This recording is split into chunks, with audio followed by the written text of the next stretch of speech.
is up? Welcome back. This is Lotus Chat, and you have here me, Jazzy, and Miss Ian. Hi. We are excited to be back and bring you guys episode 68, Recognizing the Patterns of Survival. Now, this is huge in understanding where you can take your life, understanding where you're at from being in survival mode, and how do we get to thriving? How do we get to that thrival mode, into your purpose, your passion, to that realm of prosperity, or whatever that looks like for your life and your vision? So, to start us off, I wanted to introduce some symptoms of what it's like being in survival mode. So, these are some signs that you are in survival mode, according to the Times of India, an article that I was reading, and I feel like it's pretty spot on. So we have chronic fatigue, difficulty sleeping, anxiety, anxiousness, overwhelm, difficulty concentrating, lack of motivation, irritability, anger, resentment, physical tension in your body, a decreased sex drive, trouble regulating your emotions, an impacted immune system, digestive issues, loss of appetite, uses of substances, social withdrawal, financial stress, negative self-talk, perfectionism, having a controlling demeanor, and avoidance. So you might find that your depression or your state of displeasure is actually accompanied with any of these symptoms in your life. And so with that being said, if you experience any of these things, it might be time for you to have like that internal check-in to see what we can do or what you can do to be able to elevate this state. So for you, Zian, what does survival mode mean to you, and what does that look like? Thanks, Jazzy. That sounds like a really long list. I was checking off a few things and was wondering which one were the ones that really spoke to me. So I guess when we were discussing this, we wanted to reach out to listeners out there who are probably, when they're listening to this, they are in a survival mode, but then they are not aware of it. And I think it's very common that when we are in that situation, we just don't realize it. And we just thought we're just going through the grind, but actually we're not. We're in survival mode. So I wanted to share my personal story because I think that's when people can relate the most. My most recent survival mode, because it's normal, right? Life, it's full of challenges. So I'm pretty sure that everyone has different challenges. And I think when we are in survival mode, it looks different at different phase of our life and at different challenging moments that really challenge us. So my most recent one was definitely when I was going through my marriage breakdown. I was in that survival mode when I was in complete avoidance. I did not know that. And I guess the more precise term is I pretended that I didn't know. I don't want to know. So I pretended I'm not in survival mode, but I obviously am, or rather were in survival mode. And I went into this whole avoidance mode. But not only that, I think there were unintentional built up resentment due to a lot of anger that were kind of within me as I was like clueless on how I could, even solve it, because these are like emotional issues, right? So I guess what it looks like for me were outbursts of anger and also just being in pure avoidance. Like, I don't want to know, and I'm pretending that everything's fine when it's not. Yeah. What about you, Jazzy? How does yours look like? I totally resonate. That is something very similar. I guess I might do that in different ways, but I also take, I've seen myself taking the avoidant route, whether that be through wanting to sleep or wanting to do a lot of stuff and tackle like really exhaustive to-do lists. Or let's see, there's also hiding behind certain emotions like anger and sadness and hurt. Well, I would deflect, to be honest with you. Survival mode looked like deflection from being hurt. So I would create this false sense of security. So whether that meant withdrawing myself, just taking myself away from, like, let me just avoid this completely. Yes. And out of sight, out of mind. Or also, I don't know what to do. I can't do this. Um, it's just And how do you anything distract that, yourself, Jazzy? how do I what? Distract yourself. Like, what do you Oh, do in how do I specific? distract myself? Yeah, definitely by my doings. Mm, Or I also escaped through reading. I realized I would just find, if I didn't know what to do, then I would yes. find something to validate. Okay, let me just get this information, and I'm going to just like go into heavily into these books, and after I've gotten the knowledge, I would keep myself. The false sense of safety and security would be, okay, well, I know now. Yes. But in stretch, I wouldn't stretch out to okay, let me practice it. So I didn't get to fully exercise the wisdom. I am getting better at that. I am allowing myself to pace, but that was one way I would distract myself. Um, and not prioritizing that emotion. I'm like, oh, I don't want to deal with sadness. I don't want to deal with the hurt. Yeah. I don't want to deal with anger. Yes, it's easier not to deal with it than to deal with it, right? Exactly. Yeah, So yeah. Go. there's a, it's a payoff, like Yes. being able to just avoid it. Avoiding it, like it gives me this false sense of everything's good. We're good. Yeah. Just enough. It's a just enough zone, really. Yeah. And In what ways do you distract yourself?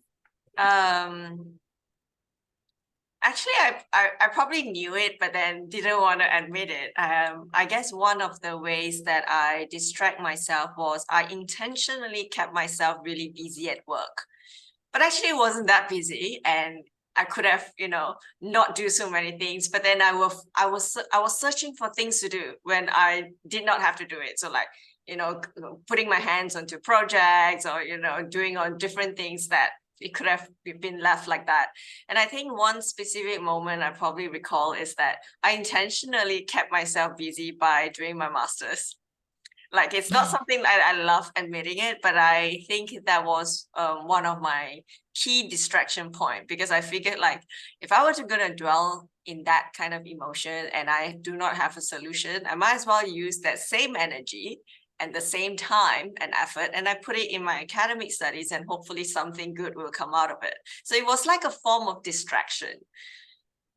And yeah, I don't know how to explain that, but it was it was a form of distraction, and it was just something that I could do. And the payoff for me is, again, like what you said, I resonate with that security, by thinking that if I were to, equip myself with this armor of knowledge or whatever, I could feel Yes. secure. It's that feeling that, hey, I guess I can feel secure with another degree. Which is Yeah. weird now that you talk about it. But yes, that's the payoff. So what I'm hearing you say is that a way of distracting yourself was becoming the overachiever. Yes, yes, that's right. And I think just now when you were talking about, how some people, when they're in the survival mode, their lack of motivation. But I think for this specific situation in my marriage, it wasn't lack of motivation, because I felt there were so much emotions within me. I needed to expel those emotions by not being passive. So I was incredibly motivated, but I don't know what to do with that energy, because it was like intense. It was like, one day it was like anger, and then one day it was like, I need to do it. I keep moving around. I need to stand out. I walk around. I'm fidgety. I'm not calm. I'm not peaceful. I just need to do something with my hands. I just need to move. Yeah.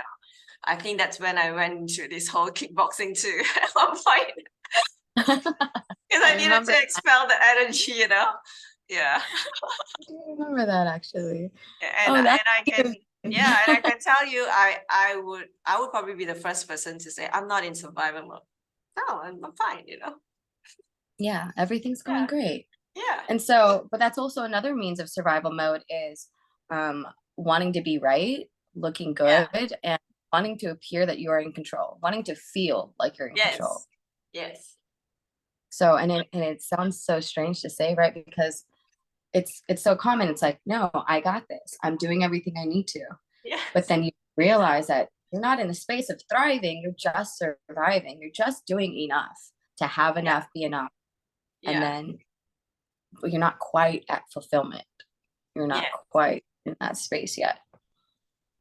So it's the your beingness is what generates your doingness, right? But if we find that we're just doing, that's where it becomes almost unaligned with your vision. So if your vision is to have a successful, fulfilling life across the board in your career, in your family, in your health, and all the things, but you're doing all the things for it, but you're not quite in your being of like being responsible or being accountable for those emotions that you put to the side, then it's just like something you sweep under the rug or put into the closet. So it's not quite in full authenticity or integrity with what your vision is, because we're focused on doing. Survivors will do what they need to do. Yeah. But then that means we back burner. How are we truly being? What are we truly feeling and experiencing? Yeah, but I do want to point out that I think when we are in survival mode, it doesn't necessarily means that it's not good all the time. I think it's impossible for a human being to go through life challenges and then they just flip from survival mode to thriving mode in, like, I don't know, days or hours. We can't just flip like that. There will be some point or a phase where we want to be in survival mode, and I guess we have to kind of go through that tunnel as well. So being in that space helps us to also process what things are going on around us. So I think I guess to people who's listening to this right now and they're probably in survival mode, I think the message is not that get out of that survival mode as fast as you can, more like being really aware that you are in this survival mode and gradually heading towards a thriving mode. Because sometimes if you're not aware, you could be stuck in the same situation for years, like looking like you're busy for years, but actually the inner emotion is something that we need to deal with. Absolutely. Then that draws it back to recognizing the patterns. What are the patterns Yes. that are playing out? And as you bring that up, about how it's not necessary, it doesn't mean it's good or bad. There is no good or bad. It just is. It's just feedback. Yes. Like your results, your environment will provide what you are experiencing, and we get to either look at it like fact or interpretation. So knowing that we can acknowledge the patterns while we're going through these circumstances, events, or receiving the feedback, Zian, what ways do you find that like what can emerge? Like what is possible out of those circumstances? What do you find awakens? Or what opportunities do we have? I think the opportunity for me in my ways of being is being able to kind of ignite that warrior side of me. Yeah, that's probably it. The independent and the warrior side of me, which I knew it was in there, but there weren't any opportunities for that side and that character of me to emerge. So that's why it remained like a dormant character within me. So like I knew I was a survivor and a warrior, but it just never came out until whatever I was facing. Then that side of me were being forced out of me. So I think the goodness that came out of everything was that I became the independent person that I always envisioned, but never had the courage to. Mm. How about you, Jazzy? I guess what I found in my survival mode is that um, I am a great visionary. I I get to see the contrast, like what's happening that is undesirable, unwanted, less pleasurable, whatever the experience is, and I get to look at something new and create something new, and I figure before in my survival mode, it'd be like, why me? And then it's like the transition for me was, or the shift is, how is this happening for me? And in that transitional mindset, I found that I can actually guide people. So I feel like that's what awakens within me, is that I could become an artist of life in such the way that I get to choose what I'm going to take with these events that happen for me. How can I help others who might experience the same similar happenstances as well? So Yes. Yeah, I love that. And I think that when people go through things like that, it's because, life is teaching us a few lessons so that we can then gather all this wisdom and experience and then pay it forward to someone else too who's going through the same thing. absolutely. I mean, they always say like there's nothing is a coincidence. There's a Yes. wisdom behind everything. Yeah, So, that's a good that comes out from everything that we are doing, right? Good or bad, there must be something good out of it. It's just that we have to recognize that. And I think one of the good thing that came out of it is knowing the Lotus Chat ladies. I would not have known you girls if I didn't go through what I went through and then, sign up for ETA. absolutely. Yeah. So yeah, I mean, I've definitely embraced how my survival mode is what took me to the same steps in creating change and Yes. also leading us there. So Yeah. it's a great payoff for me. So that's one Yes. way that my survival mode paid off. Yes. Yeah.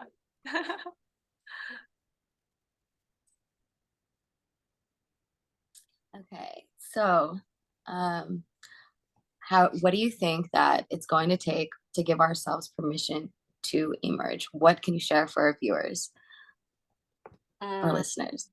For me, I think the turning point for me was um, when I was discussing everything I went through with a really good friend of mine. I'm just gonna call her Goldfish, and that's a nickname. So, and I think it was having that true friend who really noticed that big change in me, and call me out for trying to, act like everything is okay. And I think just right, like really standing beside me and go like, hey, something's not right, and you gotta, kind of deal with it. And I don't know how, but then maybe this might help. And that's when the whole ETA came.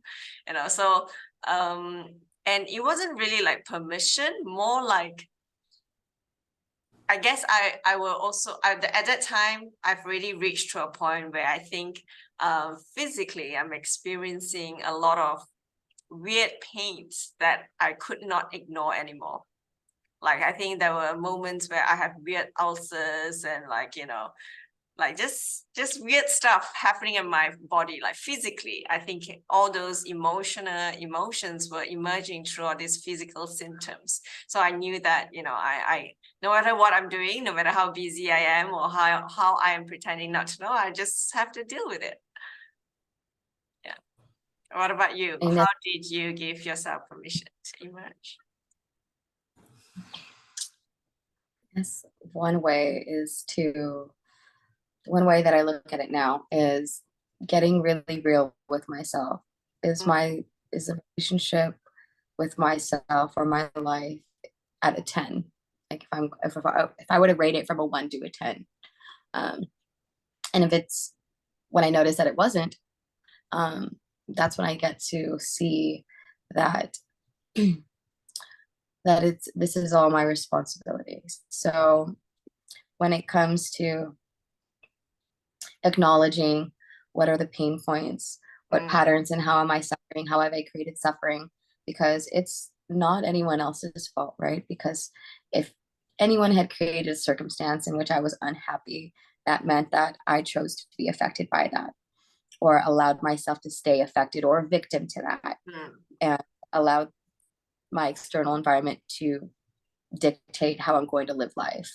So I feel like the ways that I gave myself permission is to take accountability and really just not judging myself for it, and knowing that I have two choices here. So I get to take the risk and develop a relationship with risk, going outside of the comfort zone and allowing myself to create new choices of how else can I take responsibility for my life? How else can I take responsibility for what's happening, what has happened, and go from victim to victor. So I think looking at it like there's opportunity here rather than disaster. Victim to victor. I love that, Jazzy.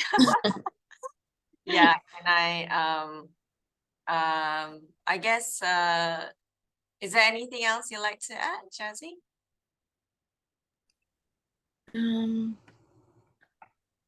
I guess and if I were to share anything around like how do you get out of survival mode, that would be first start with your truth. Start with the truth and looking at what's going on objectively as an observer. How about that? As an observer, cease all the complaints, whether it be about yourself or whatever's happened or who did what or what happened to you. So just take that responsibility. Be completely and accountably responsible for the feedback that the world gives you and that you give yourself. And I think most importantly is to forgive yourself. Forgive yourself by bringing compassion to how you were or how you behaved when you are in survival mode or when you were in survival mode. Because sometimes we're not operating at our highest, but even in our shittiest of times, our shittiest of times can also mean that that's what we have as our best at the moment.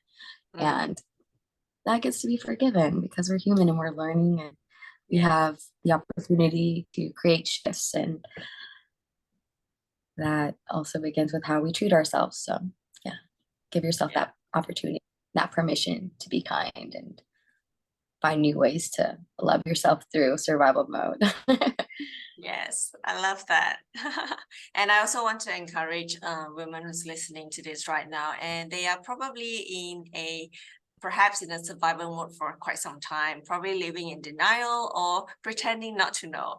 I guess my encouragement would be that take that first step, of taking, because this word taking responsibility sounds really scary when you're in a survival mode. But I guess my message is just take that first step and experience the world that you are in right now as it is, just that one small step versus creating a lot of what ifs and creating all this false reality in your mind that has not happened, making a lot of assumptions of things that have not happened and, trying to create a really scary world in your imagination, but it hasn't happened, but so not to think so far and just really focus on that one step that you have to take right now in order to get out of the survivor mode and just, hate from, like what Jazzy said, victim to victor. And if you like what you're hearing today, I want to encourage you to just click like, subscribe to both our YouTube and Spotify channels. And we always encourage viewers' feedback. So if you have anything you'd like to share with us or a request for a next topic, email us at lotuschatworldwide@gmail.com. So signing off, I'm Zian. And I'm Jazzy. Bye.